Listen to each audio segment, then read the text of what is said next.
हमारे लॉ में अमूमन जो डेफिनेशन क्लास स्टार्ट होती है वो होती है वर्ड मीन से या इंक्लूड से। अब यहाँ उन्होंने ट्रांसजेंडर पर्सन की जो डेफिनेशन की थी ना, उसमें उन्होंने 3 तरह के लोग शामिल कर दिए गए थे। उसमें जो एक तो उन्होंने कहा था यूनिक, इंटरसेक्स, और ट्रांसजेंडर पर्सन को उन्होंने आगे से डिफाइन कर दिया कि ट्रांसजेंडर मेल हो, ट्रांसजेंडर वुमेन हो और कोई इस तरह के लोग हों, वो भी ट्रांसजेंडर पर्सन में ही आएंगे। तो फेडरल शरीयत कोड ने जो 2N की सब क्लास 3 थी, जिसमें ट्रांसजेंडर पर्सन में उन्होंने वुमेन, मैन और जो एम्बिग्विटीज़ वाले लोग होते हैं उनको शामिल किया गया था, उसको भी उन्होंने ख़त्म कर दिया। इस्लाम ने कहा था कि यूनिक जो है उसकी इस्लाम में गुंजाइश है, इंटरसेक्स की इस्लाम में गुंजाइश है, लेकिन ये जो ट्रांसजेंडर मैन, वुमेन और इसके अलावा जो एम्बिग्विटीज़ वाले लोग भी इस डेफिनेशन में शामिल हो रहे हैं, इससे बड़ी कन्फ्यूजन आ रही है। तो 2N की जो सब क्लास 3 थी उसको भी उन्होंने ख़त्म कर दिया। उसका बेसिक मकसद जो पहले मैंने बात की थी, सब्जेक्ट टू बायोलॉजिकल आइडेंटिटी इंसान की पहचान होती है, सेल्फ परसेप्शन के ऊपर इंसान की पहचान नहीं होती। तो 2NF भी इसी ग्राउंड पे उन्होंने ख़त्म कर दिया। जो तीसरा जो उन्होंने सेक्शन ख़त्म किया था वो बड़ा एक, मैं समझता हूँ कि हमारे लिए एक तकलीफ़देह सेक्शन था, जिससे मुआशरे में एक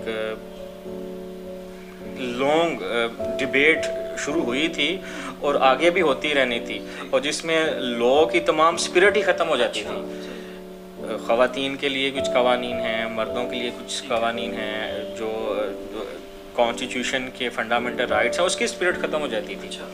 अच्छा, उन्होंने सेक्शन 3 के तहत नादरा को अलो कर दिया गया था कि जैसे हमने पहले बात की है जेंडर आइडेंटिटी के मतलब, और ट्रांसजेंडर की जो डेफिनेशन क्लास थी 2N3 में, इसके तहत रहते हुए अगर कोई बंदा अपने आप को परसीव करता था ट्रांसजेंडर मैन करता था, ट्रांसजेंडर वुमेन करता था, तो वो सेक्शन 3 के तहत अपने आप को उसी परसेप्शन के ऊपर उसी नाम के साथ रजिस्टर्ड करवा लें, ये उन्होंने अलो किया था। लेकिन फेडरल शरीयत कोड ने इसको भी ख़त्म कर दिया। उन्होंने कहा कि पर्सन की सेल्फ परसेप्शन है ही कोई नहीं, ठीक है जी, gender identity subject to biological है। और इस तरह तो फिर माशरे में जो एक मर्द है, यहाँ से एक दरमियान से एक टॉपिक चला डिबेट में, वो कैस्ट्रेशन है, जेनिटल एक्सीजन है। तो ये बड़ी एक लंबी डिबेट होती रही, जिसमें उन्होंने यही जो कंक्लूड किया कि सेल्फ परसेप्शन के ऊपर जो है ना, ये जो आप नादरा में जाके अपना नाम जैसे भी रजिस्टर्ड करवा रहे हैं सेक्शन 3 के तहत, जो अब ख़त्म हो गया है, ट्रांसजेंडर मैन है तो वुमेन लिखवा ले, ट्रांसजेंडर वुमेन है तो ट्रांसजेंडर मैन लिखवा ले, या एक औरत है तो अल्लाह ना करे वो इससे एक नया कंसेप्ट प्रवेल हो सकता था, प्रवान चढ़ सकता था कैस्ट्रेशन का, जेनिटल एक्सीजन का।